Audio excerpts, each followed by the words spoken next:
How to combine photos on iPhone. Open the Photos app and choose the photos you want to combine into a collage.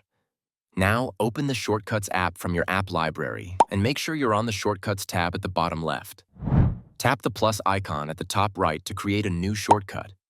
Rename the shortcut to Combine Photos by tapping the name at the top and selecting Rename. Next, tap Select Action and search for Select Photos. Enable the option to select multiple photos. Tap Select Action again and search for Combine Images.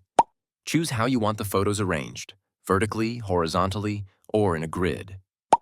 Tap Select Action one more time and search for Save to Photos to save the combined image directly to your gallery.